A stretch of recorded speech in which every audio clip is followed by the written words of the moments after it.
Happy New Year and welcome to Shooting with Sparky. I try and do this little exercise every December where I pick my top 10 favorite photos and then share with you the runners-up and maybe a few stories as well. And as you will see from my top 10 picks, yeah, you might not agree with my choice. Pretty heavy into creative wildlife photography, i.e. strange and weird to some of you. And thank you for those kind words about my bronze in the International Bird Photographer of the Year. Thank you so much. I know it's a photo that most of you probably hate. You can watch the video with the behind the scenes story on that image in my last video. I'll put the link at the end.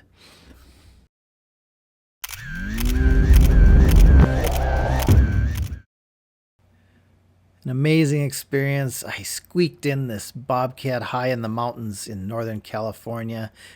Came in within about 15 feet. And I just love the color of its eyes. Beautiful green. And its look is, like, am I gonna run from this thing or eat this thing?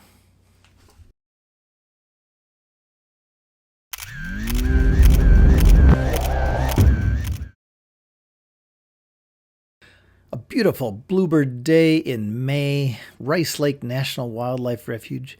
Spotted an eagle soaring overhead, just threw up the camera, the R5 locked onto it, and I tracked it all the way through the branches of this flowering aspen, and never thought I'd really like the photos, but I really like it.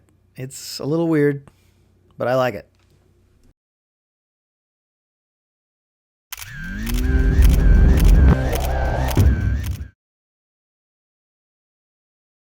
Yes, it's a greater roadrunner, but it's not on a road. South Texas, Falcon State Park, Rio Grande Valley, Texas, and intentionally shooting backlit. Love how those cool seed pods of those grasses just shine. Got some rim light on the greater roadrunner as it searches for insects and lizards. Definitely a top 10.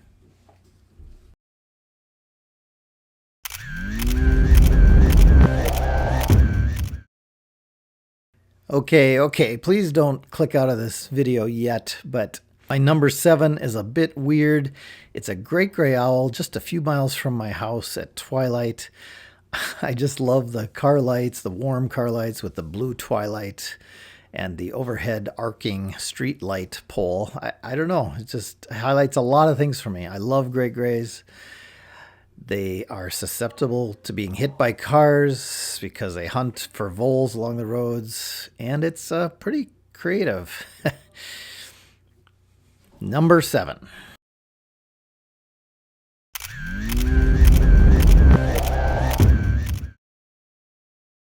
Teddy Roosevelt in October was pretty good to me. Not a lot of people like this photo, but I like the silhouette of the mountain in the background, its conical shape, and then the V of the wings of the hawk combined with the bison. Winner. Okay, stick around. I'll have the top 5 at the end of this video, but in the meantime, I want to share with you some of the ones that were so close. Runners up, let's say. Even after what I said about creative photography, I do love a good bird portrait. This belted kingfisher was taken from a floating blind in Wisconsin, along with this hooded merganser. This one almost made the top 10. In California, I had some fun with some spotted towhees. I just kind of love the background and the perch of this one and their red eyes. Green jay in Texas. And zone-tailed hawk, this one made it because it's pretty rare. I never dreamt I'd get a decent photo like that. Same with this Morelet's seed eater. Super rare bird in the U.S. This was taken down on the Rio Grande River. Chachalacas. I just like how the curved tree trunk frames this scene. I wish the middle bird was looking a little bit more towards me. I had to throw in some butterfly photos. Love this queen from Texas and the flowers in the background. and a rare Carner blue butterfly on a lupin seed pod from Dakota in Wisconsin. Black-bellied whistling ducks, personality plus. You'll see these in an upcoming Texas video. I just really like the reflection and their perches in the water. It wouldn't have been as good taken from water level. One of the few images like that, I guess.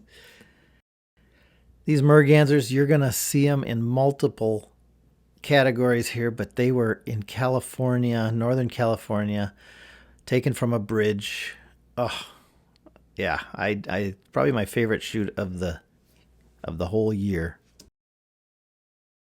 A cooperative marsh wren from a kayak in western Minnesota, Lake Osakis to be specific, and at well below zero, this plumpy ruffed grouse, eye level, pretty cool, all fluffed out to trap warm air next to its body. It's called piloerection, not a dirty word, just a survival strategy.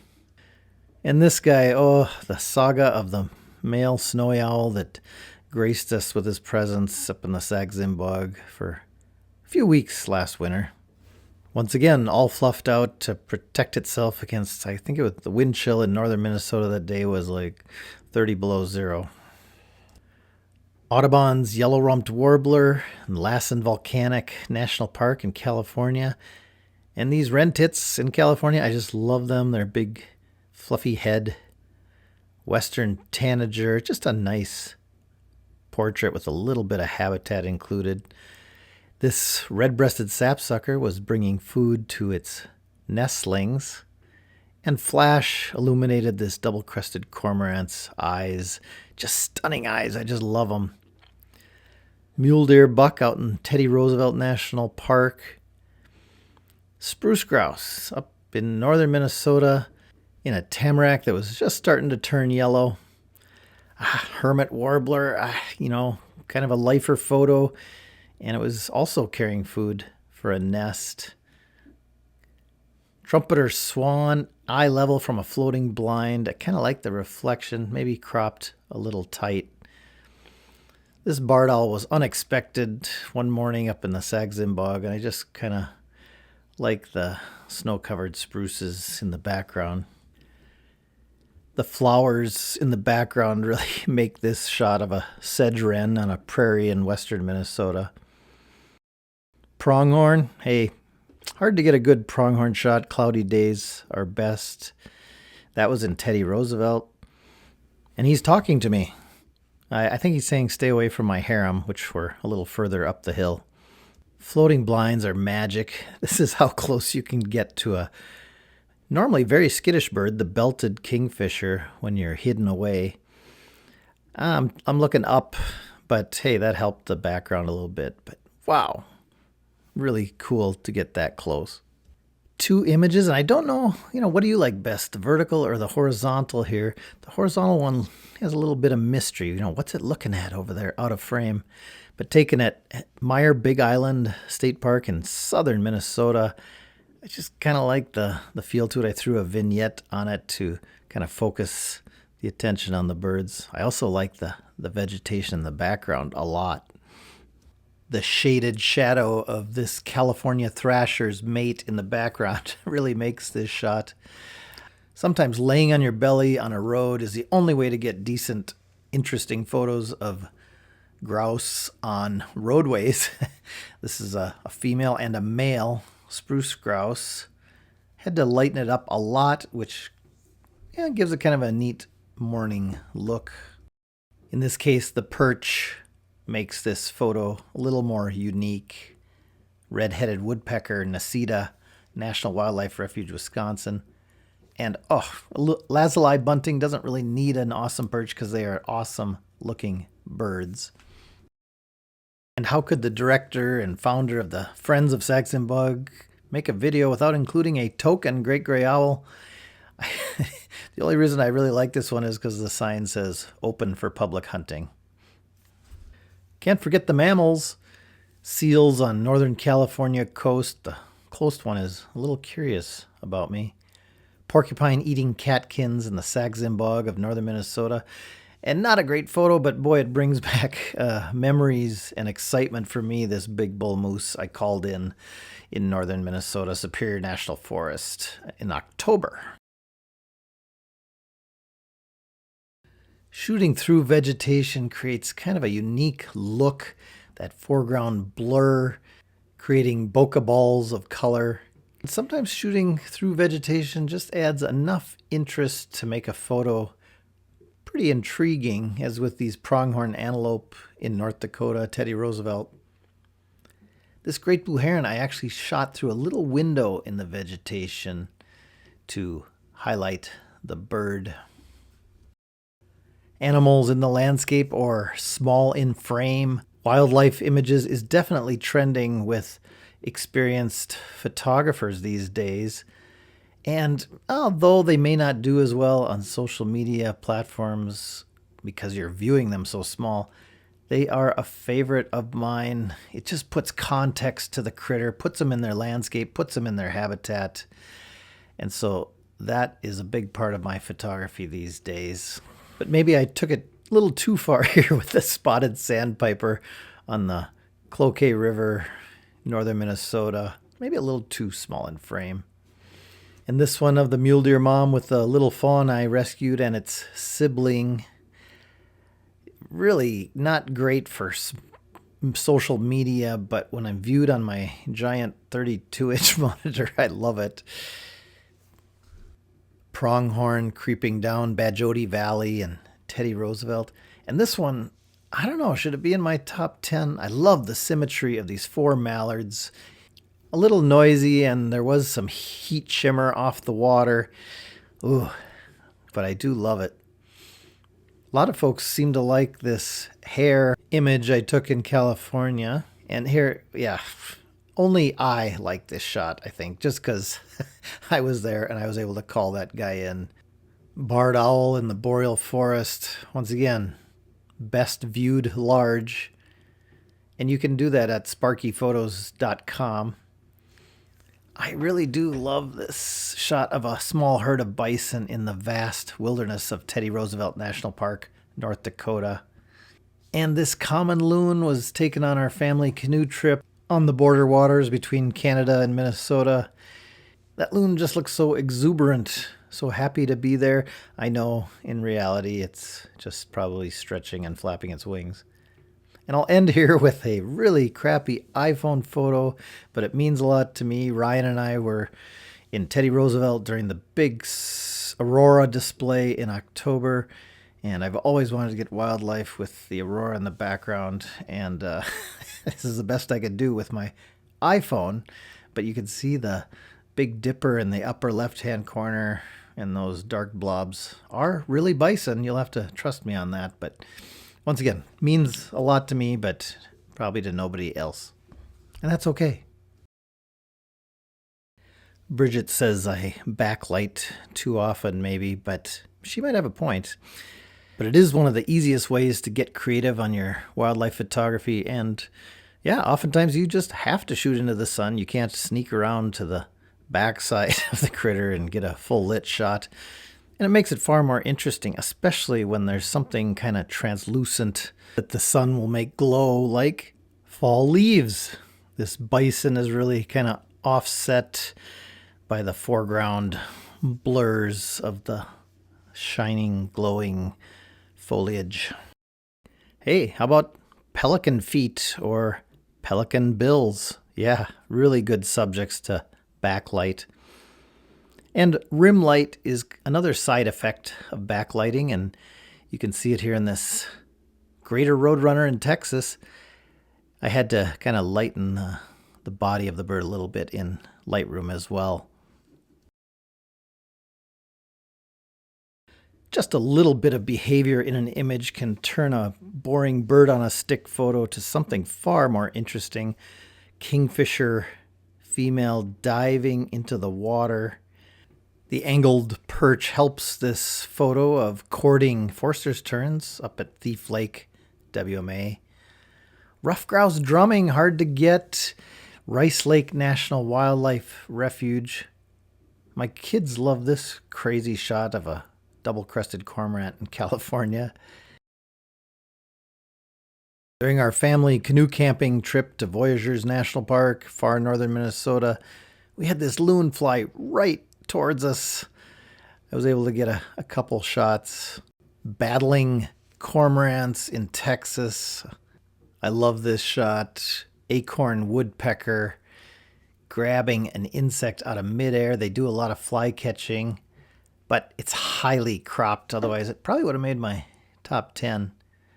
Birds in flight on the wing, always an interesting subject, difficult to capture, although a lot easier with the Canon R5 these days.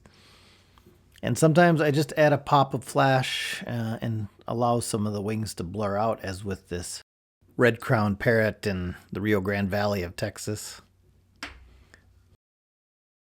I never knew Brandt's cormorant had that blue throat patch. Here one is displaying for a mate.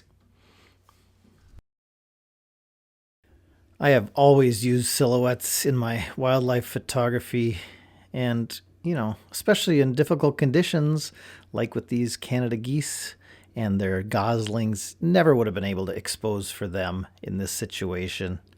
Just a cute shot, I guess. Mule deer at sunset. I kind of like some of these where you can just see some detail. It's not a full silhouette. But other times, like with these Brandt's cormorants at Bodega Head in California, you just had to silhouette them to get the colors of the water to show. It's not always about the subject, but oftentimes the surrounding landscape. This is just waves highlighted by sunset, and it's a mallard, but I like how the geometric pattern of the waves. I did brighten the highlights and darken the shadows in Lightroom and increase the saturation. Still out in western Minnesota, I would call this one a near miss. I love the starbursts. The birds aren't in quite the right position, but I tried. And more traditional silhouettes, they really work if you have a bird or subjects that have a distinctive shape. And everybody hates this shot, except me. I like the wires forming that geometric pattern and the moon in the bottom right and all the parrots flying around. No, they're not sharp. And yes, it's weird, but hey, made my semifinals. Continuing on that silhouette theme, black and white is very powerful for silhouettes like this Wilson's warbler in California. And I like how this parrot's tail feathers mimics the palm fronds. Yeah, it's a little busy, but I'll allow it. And remember what I said about distinctive silhouettes? Well, the top knot on a California quail is pretty distinctive. Wish the tree had a little more natural form instead of being so vertical and horizontal. My son Burke said this looked like the coronavirus, but actually it's the seed pod of a very tiny wildflower up in Voyageurs National Park, Minnesota, on the Canadian border. You don't have to go all the way and convert photos to complete black and white. Sometimes I like to leave a pop of color, as with this ladder-backed woodpecker male. And same with this cormorant, just kind of highlighting the spectacular color features of that critter can really be cool. I'll be honest, I've been doing a lot of high key lately, and it can really save images, especially on a gray, overcast day, such as with this belted kingfisher in Wisconsin. And on that same gray day, a red-winged blackbird and some cattails. I love this green parakeet shot, and maybe I should have just taken out the two birds in the bottom right, but high key helped it. Along with this brown bat. I don't know if it's a big brown bat or a little brown bat, but I can definitely tell you it's my best in-flight shot of a bat ever. Shovelers are cool. Ducks and gray water, gray sky. Turned it to high key. That one cattail right in the middle kind of ruins the shot, but I guess I could take that out in post. Same with these parrots, red-crowned parrots in Texas, and the Stellar's jay in California with a snowy background. It really helped the shot just to blow out the background. And this one highlighting all these Bohemian waxwings up in Grand Marais, Minnesota. I don't know if this is the opposite of high key, but I kind of like this shot of a western gull loafing surrounded by just jet black rocks. California coast. Sepia can sometimes save a photo if the colors are just wonky in your image, or you want to focus the attention on your subject a little more rather than the colors. This Clark's nutcracker was flying up to a perch high in Lassen Volcanic National Park. And I used sepia in this pronghorn shot from Teddy Roosevelt. It just also gives kind of a Western feel, and I added some vignette, but I love that angled leading line in the foreground of the sunlit grasses. This junco nest was not sepia, but I just desaturated the colors to emphasize the beautiful blue eggs. I am not a landscape photographer, that's for sure, but when you have a falls like this, Bernie Falls in Northern California, man, you just gotta take advantage of that. Black swifts supposedly nest there and behind the waterfalls, and I was hoping to get them in the image, but they never showed, sadly. This scene taken from high up in Lassen Volcanic is just kind of a graphic image of some fire-killed trees. Talk about not having to travel far to get a photo. This one is only about 6 miles from my house, the St. Louis River in northern Minnesota, with a double rainbow. It would have been a lot better with something in the foreground.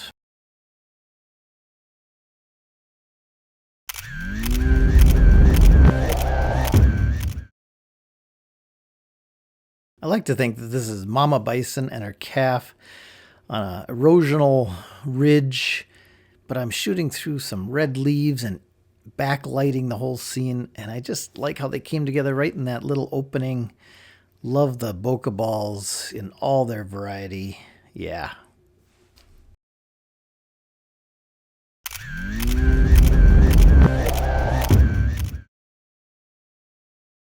Have you lost your mind, Sparky? My family hates this photo.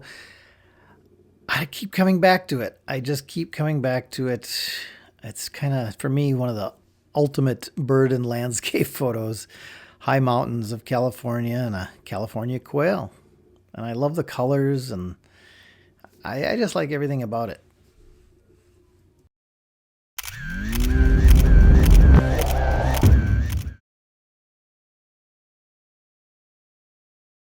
What made this shot possible was that these bison were on the edge of this erosional cliff, let's say, and it was a little bit chilly, and so their breath was being backlit. I darkened the image in Lightroom just to kind of highlight that thin gold line showing the ground level.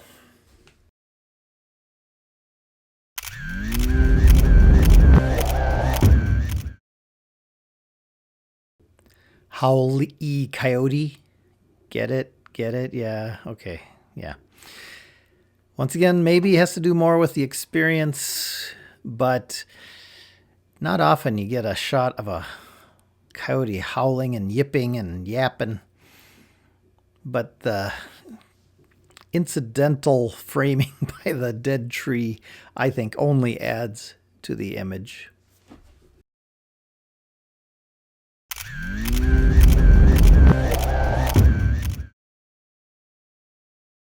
As I mentioned earlier, this session shooting this merganser family from a bridge in Northern California, and just a clear stream, sunlight hitting the bottom of the stream, highlighting the rocks.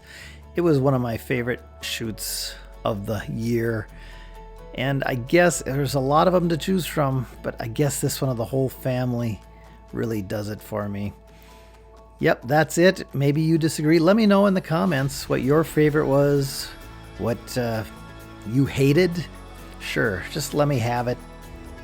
And this is a great exercise for you to do. So if you do attempt it and maybe publish it in a blog or a YouTube, send me a link. I'd love to see your top 10 or your favorites from the past year.